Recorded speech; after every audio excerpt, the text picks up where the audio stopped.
You know that feeling when you check your bank account and there's like $847 sitting there, and you're not sure if that's good or bad? Like, it's not zero, so that's something, but it's also not enough to make you feel secure.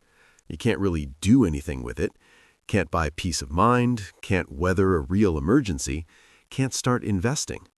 It's just there, existing. And every month you tell yourself you're going to save more, be smarter, finally get ahead. But then life happens, and somehow you're back to that same weird middle zone, where you're not broke, but you're definitely not okay either.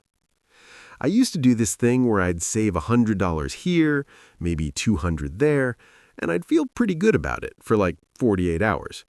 Then I'd need new tires, or my laptop would start making that clicking sound that means it's about to die. And suddenly that savings account I was so proud of would get drained right back down to basically nothing. And the worst part wasn't even the money disappearing. It was the feeling that I was running on this treadmill where no matter how hard I worked or how much I sacrificed, I never actually got anywhere different. My name is Nick, and I spend way too much time thinking about money, financial psychology, and why some people seem to build wealth almost effortlessly, while others stay trapped in the same exhausting patterns for years.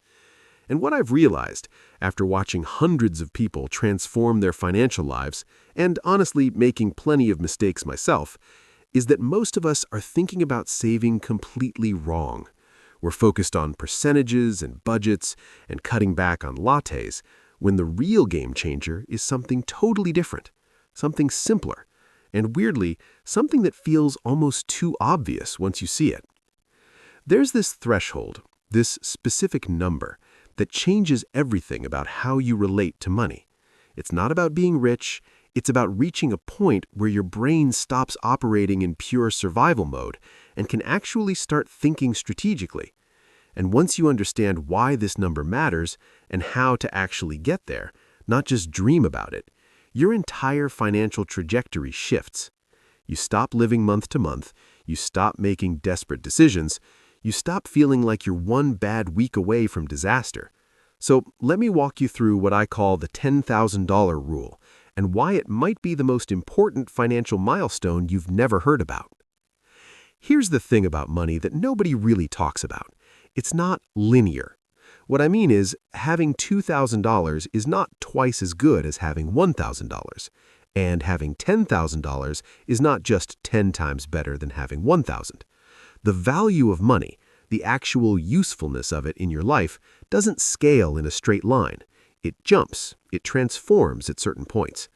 And one of the biggest jumps, the one that genuinely changes how you make decisions and how you sleep at night, happens right around $10,000.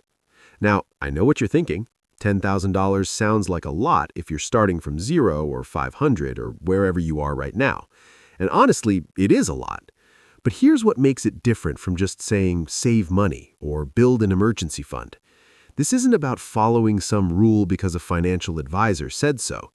This is about reaching the specific point where your relationship with money fundamentally transforms. Because when you have $10,000 sitting in your account, something shifts in your brain. You stop making fear-based decisions. You stop taking the first job offer because you're desperate. You stop staying in situations, whether that's a bad apartment or a terrible job or even a toxic relationship because you can't afford to leave. That $10,000 becomes what I call freedom money. Not like quit your job and travel the world freedom, but the kind of freedom that lets you think clearly, make better choices, and actually start building real wealth instead of just surviving. Let me give you an example. Sarah, someone I know, was working at a marketing agency making about $42,000 a year. She hated it. Her boss was a nightmare, the work was mind-numbing, and she'd come home every day feeling drained. But she couldn't leave because she had maybe $1,200 saved, and that was barely enough to cover rent if something went wrong. So she stayed, month after month, getting more miserable, more exhausted. Then she did something interesting. She stopped focusing on trying to save a percentage of her income, stopped trying to cut her budget to the bone, and instead made it her single mission to get to $10,000. She picked up freelance work on weekends, she sold stuff she didn't need, She moved to a slightly cheaper apartment with a roommate, which honestly she didn't want to do, but she was laser-focused on this one goal. Took her about 14 months, which isn't fast, but it's real. And the moment she hit that $10,000 mark, everything changed. Not because she immediately quit her job, she didn't, not right away, but because she could think differently. She started looking for new opportunities without desperation clouding her judgment. She negotiated better because she wasn't afraid of losing the offer. Within 4 months of hitting that threshold, she landed a new position making $63,000, doing work she actually cared about. The $10,000 didn't directly get her that job, obviously, but it gave her the mental space and security to make better decisions. That's the whole point. So why $10,000 specifically? Why not 5 or 15 or 20? Well, there's actually some interesting psychology and math behind this. $10,000 is roughly enough to cover 3 months of basic expenses for the average American. It's enough to handle most genuine emergencies, the ones that actually happen, without going into debt. Your car breaks down? Covered. Surprise medical bill? Covered. You lose your job? You have a real runway to figure things out. But there's something deeper happening too. Behavioral economists have studied this thing called scarcity mindset, which is basically what happens to your brain when you don't have enough of something, especially money. When you're operating with scarcity, when you're living paycheck to paycheck or close to it, your brain literally functions differently. You make worse decisions. You can't plan long-term. You're constantly in crisis mode, putting out fires.